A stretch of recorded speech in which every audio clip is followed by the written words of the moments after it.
Bonjour à tous. Alors, je fais cette vidéo en priorité pour les élèves de terminale qui, donc, précisément ceux qui suivent la matière SES, la science économique et sociale, mais pourquoi pas aussi ceux qui s'intéressent à la géopolitique et puis ça peut aussi parler de philosophie, pourquoi pas. Après, ça peut intéresser aussi d'autres individus et puis bah, voilà, si c'est le cas, bah, tant mieux.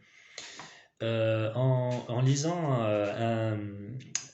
un ouvrage sur la notion de résilience. Donc là, sur la résilience, on est sur la philosophie, ou plus la psychologie, je dirais. Euh, j'ai donc précisément, ça parlait de résilience en ce qui concerne donc les adultes. Et précisément, ce qui m'a marqué, c'est que, c'est que l'OMS, donc l'Organisation mondiale de la santé, euh, a déclaré un taux de 1% de schizophrènes dans toutes les cultures. Peu importe la culture à laquelle vous appartenez, il y a une constante mathématique ou un pourcentage voilà, régulier d'1% de schizophrénie alors c'est un peu bizarre de commencer la vidéo comme ça, mais je vais développer, je développe la suite. Sauf que, il a été constaté dans les populations migrantes ou dans les immigrés, notamment chez les deuxième génération des immigrés, un taux qui augmente jusqu'à 4% à 5%. Donc, ce qui, ce qu'on essaie de montrer par, en tout cas, le postulat de celui qui a écrit cet article, et celui qui a écrit cet article, il faut quand même le mentionner, Monsieur Boris Cyrulnik, je dirais le, qui est, je dirais, c'est la figure de la résilience de par son vécu, de par oui, la congruence entre ce qu'il dit et ce qu'il a vécu.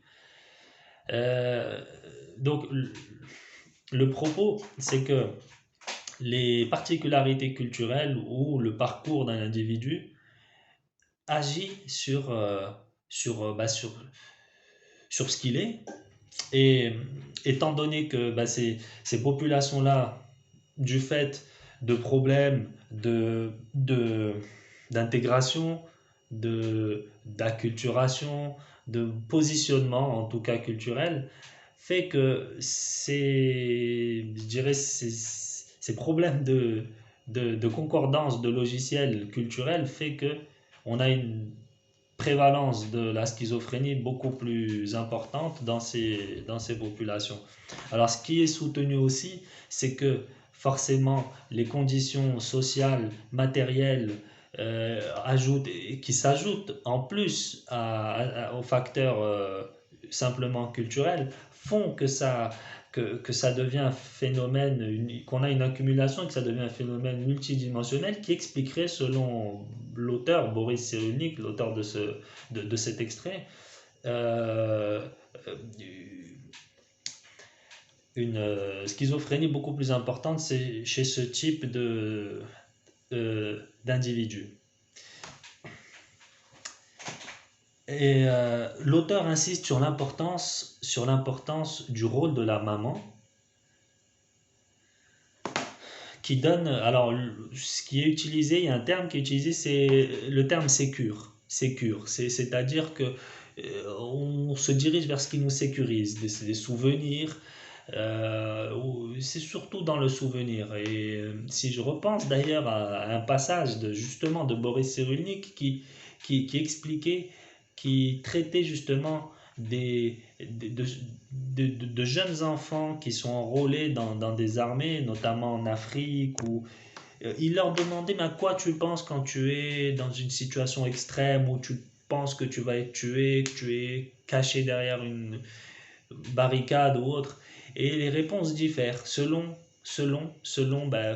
selon qu'on a reçu un minimum d'affection ou d'attention.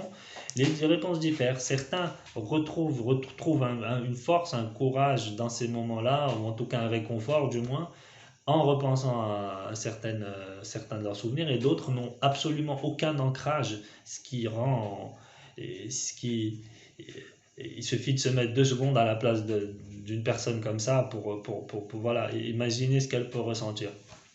Moi, ce qui m'a interpellé, c'est l'importance du rôle de la maman. Et du rôle de la maman, notamment dans les tout, même y compris avant même la venue au monde du bébé. Alors, ce qui me revient, c'est que pendant cette période où le fœtus est en train de se développer, un chiffre qui m'a marqué, c'est 200 000 connexions synaptiques à la minute. 200 000 connexions synaptiques, ce qui je pense, a été, alors loin d'être neuroscientifique, mais je pense que ce chiffre a été, la manière avec laquelle il a été rédigé, mis en avant, mis en emphase dans la phrase, ce qui veut dire que ça fait beaucoup, quoi. Et d'où l'importance aussi de ces périodes. Alors, où je veux en venir? Quel est le lien avec un élève de terminale? Quel est le lien avec la SES? C'est question de parité.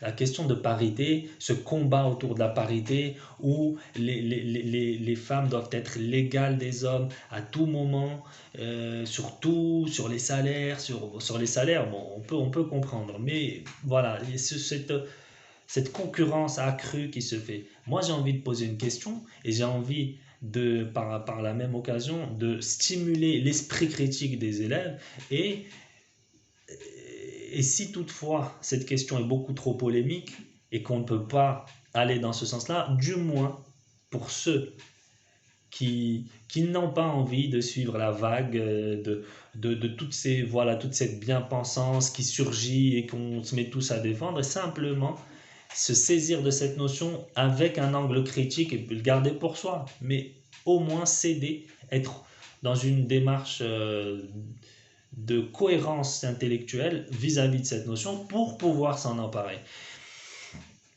Donc pour moi, la parité, oui, dans le fond, dans le principe même, bien sûr, la parité. Sauf que si les femmes deviennent l'égale de l'homme en termes de temps de travail, etc., qui va s'occuper de l'enfant, qui va lui donner ce bagage sécure, comme Boris Cyrulnik le précise. D'autant plus que, encore une fois, ce qui est précisé dans ce passage, c'est que, et l'auteur cite un proverbe africain qui dit: il faudrait tout un village pour élever un enfant. Ce qui sous-entend qu'un parent aura des carences, qu'il le veuille ou non. À un moment donné, il aura des carences. Et pour justement pallier à ces carences, il faudrait l'intervention de la famille au sens large. Or, et là je m'adresse directement aux apprentis sociologues ou aux élèves de terminale, à ceux qui s'intéressent de près à la sociologie, on pense tout de suite à Émile Durkheim et aux 2 types de solidarité: solidarité organique et solidarité mécanique.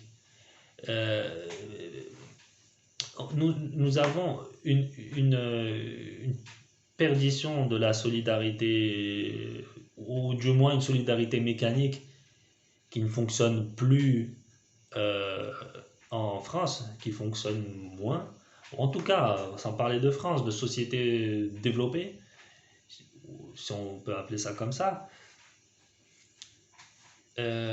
forcément, qui va venir compenser cette absence de la maman, cette absence matérielle, je dirais, en termes d'heures de présence, mais aussi il y a les présences, la présence absente, c'est-à-dire on est présent physiquement, mais intellectuellement, moralement, on n'est pas présent, on est à des années-lumière de cette. Donc, quid des enfants, des futures générations, quid de cette sécurité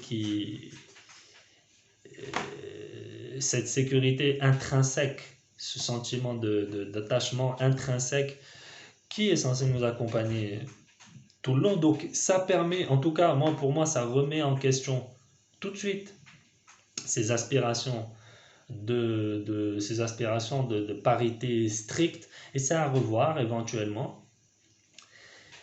Je cite aussi, ce qui me revient aussi de ce passage, c'est l'expérience des pays du Nord, pays qui accordent un congé maternité et qui accordent aussi des congés de paternité, chose qui n'est, je crois, qui est beaucoup moins développée en France, même s'il y a eu quelques avancées. Congé de maternité, congé de paternité, uniformisation, ce qui est plutôt le cas en France du personnel éducatif, en tout cas en ce qui concerne la petite enfance, etc. Mais vraiment une harmonisation parfaite de tous les procédés. La disparition de notation, bon, ça c'est aussi quelque chose qu'on a en France pour ne pas créer tout de suite de l'émulation chez l'enfant, etc. Donc, voilà, notion de parité, solidarité, les liens qu'on peut faire, la problématique, solidarité organique, solidarité mécanique, montée de l'individualisme. On fait référence à Émile Durkheim, on peut faire référence à d'autres auteurs. Et quid de cette réalité-là par rapport à cette aspiration très très revendicatrice d'une parité parfaite. Alors bien sûr, pas de binarité. Nous ne sommes pas en train de dire que, attention, nous parlons, ne faisons pas dire aux autres ce qu'ils n'ont pas dit. Non, nous ne voulons pas que les femmes restent à la maison et que les hommes aillent au travail. Il est bien sûr hors de question d'amputer la société d'une partie d'elle-même. Pas de binarité, mais peut-être, ce qui se fait aussi, une meilleure acceptation du temps partiel, des temps aménagés, une expansion peut-être du télétravail. On a vu qu'avec la crise sanitaire, c'était quelque chose de parfaitement envisageable. Peut-être tolérer plus le télétravail pour les mamans. Aussi, pourquoi pas pour les papas, parce que le rôle du papa est aussi sans doute très très important, très sécurisant, etc. Voilà, ce sont des idées, des idées pour développer l'esprit critique, ne pas suivre la vague, hein, ne pas suivre la vague de la parité, ne pas suivre la bien-pensance. Voilà, tout le monde pense comme ça, il faut surtout pas mettre ne serait-ce qu'un petit bémol à la question. Non, il faut oser, il faut soulever des questions, bien sûr, dans le respect des règles théoriques, méthodologiques, etc. Voilà, ben écoutez, j'espère que cette vidéo agitera un petit peu les neurones de ceux qui sont venus cliquer là-dessus dans ce but-là. Et petite dédicace, petite pensée particulière aux élèves qui préparent le grand oral et qui préparent les épreuves du baccalauréat, en tout cas ce qu'il en reste. Je vous dis à la prochaine fois et bon courage.